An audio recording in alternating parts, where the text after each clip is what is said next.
how to buy and sell at the same time, but here's the kicker, without going crazy.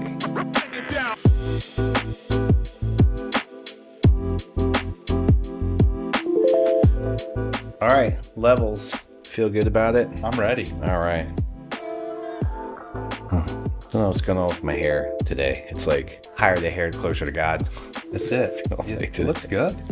Got the natural swoosh in It just does what it does. Cody, welcome to the newest edition of Anchored in Real Estate Podcast. Here we go. If you're new to our show, we cover topics that cover home and real estate. We're a couple of realtors based in Georgia, and we're going to tell some stories and give you some really good advice on how to proceed with your home ownership journey. I'm Johnny Dugan. I'm always joined by my co-host, Cody Chembars, aka Maverick. Cody is a longtime licensed realtor here in Georgia. He's, most importantly, however, he is the broker at Anchor Real Estate Advisors.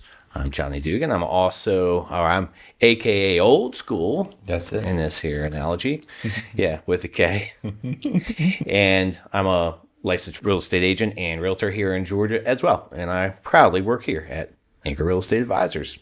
You'd be shocked to hear that this show is sponsored by Anchor Real Estate Advisors. That's right. So here we go. They provide the beautiful studio. We're at Anchor Real Estate Advisors Studios.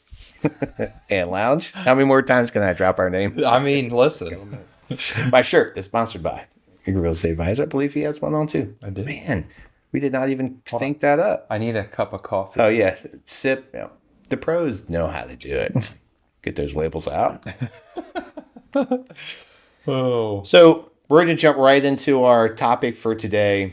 Really what we want to hit on and what we have here is how to buy and sell at the same time, but here's the kicker, without going crazy. There are some tricks to the trade. There are some techniques to it. It's a hectic time.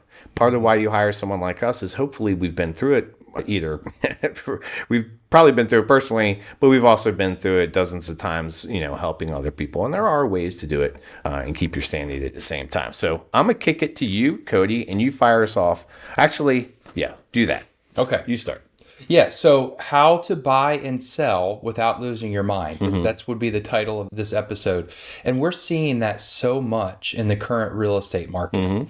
In fact, Johnny, we have a transaction. I should say we have transactions right now that is a 4-train transaction. Oh. Did you say oof or woof? Oof. Yeah, oof. And when you talk about stress and you talk about emotions, it is high right now. And so what do I mean by a 4-train transaction? It means that one of our listings has a buyer that had to sell their house in order to purchase our listing. Our client, the seller client, then went and purchased another house. They're under contract. And then that seller of the house that they're under contract is now under contract to purchase another home. That's a 4-train transaction. And that is what we're seeing in this market. Yep. And that's why we're talking about this topic today, because we are having this conversation weekly. Would you agree with that? Yeah, absolutely. Right. And so, the goal for today is that if you're in this season, or maybe you're in this thought pattern of, I want to upgrade, or I want to downsize, I want to do something, but I don't know what to do with my current house, we're going to give you those options. That's right.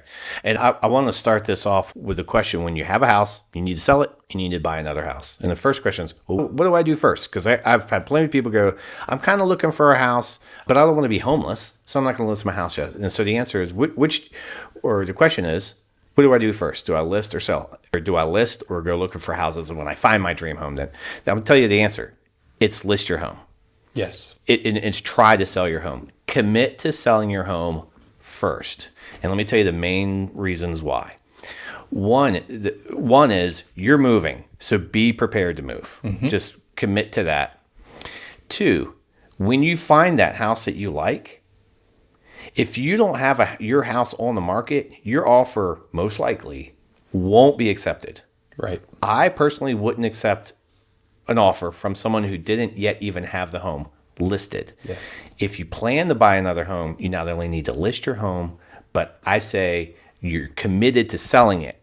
You're not like kicking the tires. I'll put it off at a high price, and if I get my price, then I'll buy. And then you start taking up other people's time looking at houses you actually don't plan on buying because you might not actually sell yours.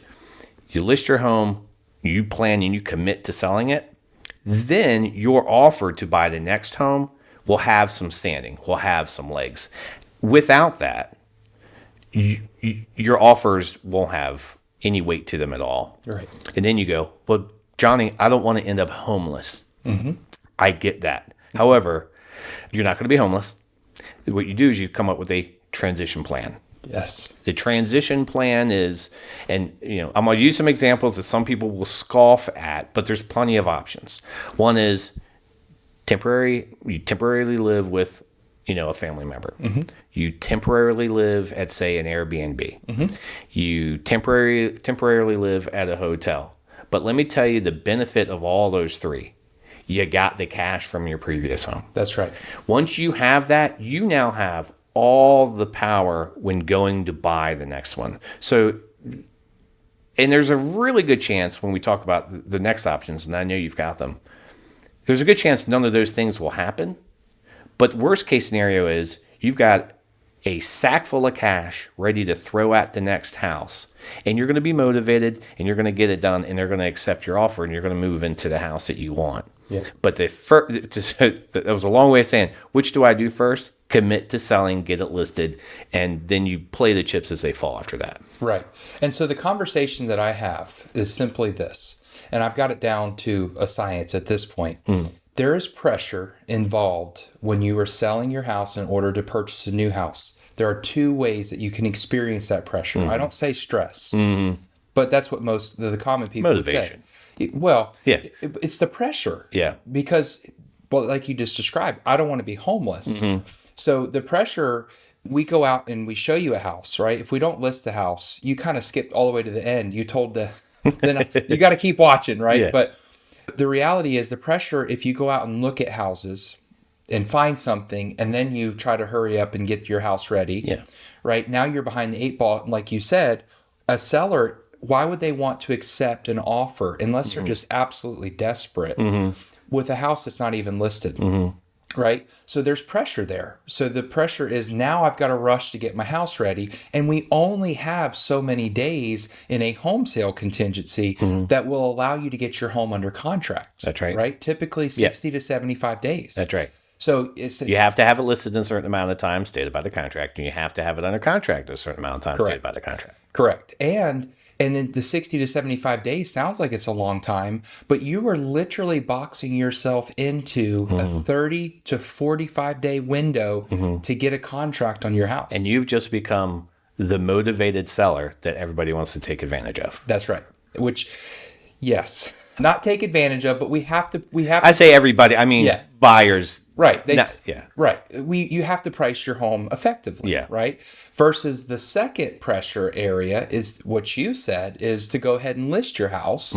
And now the pressure comes in. Well, what if I don't find something? What if I get an offer within the first 7 days? And now I've got to find this pressure of finding a house, not settling, because that's a huge one, right? I don't want to settle for something. And then we have to kind of negotiate backwards. We need to negotiate a longer closing. Means we got to find a buyer that's willing to do a 45 or a 60-day close to give us time. And then we still have to get through those contingencies. So, which way do you want the pressure? The pressure, the way that you described, and listing the home first, it will be the least amount of pressure, in my opinion. And that's what most of our seller clients decide to do. Right. And you're in a bit more control that way. You are. Yeah.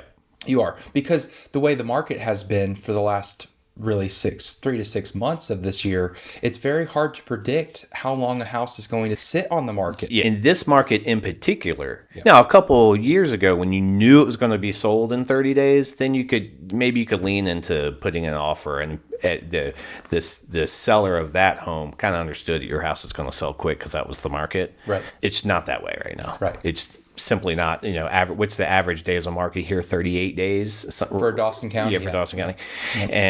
And that's from the day it listed, the day it goes under contract. And then it stays under contract for another 30 to 45 days. So the average right now is 2.5 to 3 months, and that's average. Yeah. There's some, like I said, I just had a really quick one. Well, that was unusually quick, but that throws off the average. Right. So it makes it look like a hotter market than it really is. Yeah.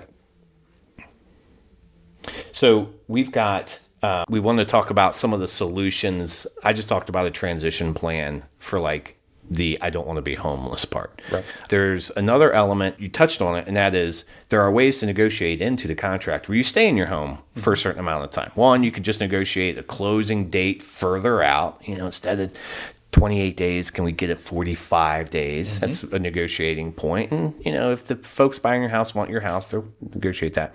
And then there's what we call temporary occupancy. That's right. And that's whether there's money involved in that or not, we might call it a lease back. But temporary occupancy means I'm staying in my home after closing for a certain amount of time. Now, most mortgages are going to require that to be 2 months or less. That's 60 days or less. 60 days or less, yeah. Yep. So we generically say 59 days. Yes. But most mortgages are going to say, hey, if you buy a house, you have to be living in it. If it's your primary residence, you have to be living in it within 60 days. But that means that the people you're buying it from could stay there for those 60 days and then transition out. So you can kind of negotiate your way into another 2.5 months. And if everybody's agreeable to that, then that buys you that not homeless time to either find the house or at least delay that kind of transition period. Yep. And again, those are all, standard operating procedure for what we do, especially when you're in a buy-sell type situation. So that's another thing. There's also, from a financing perspective, tip on bridge loans real quick. So a bridge loan, we've seen this really the last 2.5 years. And I've been doing this a decade. I never knew these existed until we got in this predicament, this current market where people wanted to upgrade, but they necessarily didn't want to have to sell their house. They wanted not to have any pressure whatsoever. And so a bridge loan was created, and I think it's always been around, right? But the thought or the action of a bridge loan is simply this. We've got our in-house lender, Johns Creek Mortgage, actually works with a company that will allow you to buy before you sell. And do you know the name of it? I don't remember. HomeLight. Okay, good. That's what I was thinking, but I didn't want to, provide inaccurate information. Send us a check. Yeah. HomeLight, do you want to sponsor this episode? But so the ability to purchase before you sell, HomeLight essentially comes in, and there is a fee associated with this. It's 2.4% of the purchase price of the new home that you're upgrading to. And so $300,000, you're looking at what, $8,500 or so. Yep. So that's the cost of using their money. You can go ahead and purchase your new home. And it's almost as if HomeLight acts like they're purchasing your current home. They don't actually purchase it. They don't want to purchase it. They don't want to they're not a real estate company. They're a lending institution. And so you close on this new house with their money. You don't have to worry about selling your house first. The lender says, oh, well, this mortgage payment, your current mortgage payment doesn't show up on your debt to income. So it's like you don't have that debt. You purchase the home, you make your transition, you have up to 4 months to sell your home after you close on your new home. That's right. We've had... And there's ways to extend that. They're not trying to foreclose and take your home. No, they're not. That's not their goal. But they are making their money on that 2.4% initially. It's a way to smooth all of it out on both sides, but quite simply, but there's a cost to it. Sure. But if you're comfortable with that cost, like you said, say a $500,000 house, that's what, $12,000 or so. But if that is what keeps you going, that's what makes you move straight from one garage to the other garage, then it smooths it out, and you go, I'm willing. I've got $300,000 equity in this house. I'm totally comfortable with giving up 12 of it to make this totally smooth. It's not the cheapest route, Right. But you can argue it's one of the smoother routes. In fact, I tried to do one the other day, but there is a 5-acre limit. Oh, I didn't know that. Yeah, it's 5-acre limit on that. Yeah. But yeah, that is a way. And I think there are, I don't think, there are other bridge loans out there, but that's one where we've worked with and a couple agents here have done specifically recently, and it has kept it relatively smooth. Yeah. I mean, we helped close to a dozen people do that last year. Yeah. Out of, over 300 families that we served in real estate. Yeah, that's right. There were over a dozen that utilized this program. And the beautiful part of it is when you can use your own agent. So it's not like HomeLight dictates that you have to use one of their agents. That's right. You use the same agent. Right. Yeah, there's a kind of a benefit to us too, and that is, we stay on. If we're your listing agent, we stay on as your listing agent and just sell it kind of normal. And just for what it's worth, selling a home that you've already moved out of is a little bit easier. Yes. There's you don't have to worry about the showing. Yeah. Keep it at show ready. Yeah. The dog. Yeah, it's constantly show ready, so it is easier for you. And then if we can stage it, then we often see a little better return that way as well. Yeah. And then the last point here as we wrap this up is really just sanity and how do we do it? And the bottom line is you lean on us. Right. You lean on us, we'll help you find that, if it's a storage unit or if it's a moving company or if it's, that rental or that solution, just lean on us and help you find it, or that lender or that bridge loan or that connection or whatever. That's ultimately what we're for. I think that's where, those little hidden values. We were talking about hidden values in the previous episode. That there's hidden values is just lean on us and they go, man, what are we going to do with our stuff? Well, here, I got this place, right. That kind of thing. And also remember, a lot of people do this. So there's a plan and a transition and experience all in place to kind of handle it out along the way. You don't have to solve all those little problems. Right. Come to us, talk to us and let us kind of work up the plan. I would say make a plan. Right. Yes. Make a plan. Start with planning to sell your home. And then you kind of make contingency plans all along the rest of the way. Right. And keep your sanity. Right. That's what we're for. Right. And you've seen this, Johnny, over and over again. Real estate transactions can be super emotional and super pressured. Yeah. Super pressured. Yeah. Right. I was going to say stressful, but I don't like saying stress. But, the reality is you hire a professional. Mm-hmm. I would not go out and hire your cousin's nephew that just got their real estate license to navigate a home sale contingent. Yeah. Right? It just wouldn't do it. Yeah. So, but yeah, and what we're interested really for our viewers that are watching this, what was your transition like? And maybe you sold your home, maybe you had a good experience, maybe you had a bad experience. Leave some comments in the comment section of what worked for you. Mm-hmm. And because we're always looking to be better for our clients, we're looking to be better for our realtor partners that we work with on the other side. And so we're always open for feedback. So let us know in the comment section what worked and how was your experience. That's right. So hopefully you've loved it. Like, subscribe, please hit the little notification so you get the latest and greatest from the Anchored in Real Estate podcast. That's right. Y'all have a blessed day. We'll talk to you soon.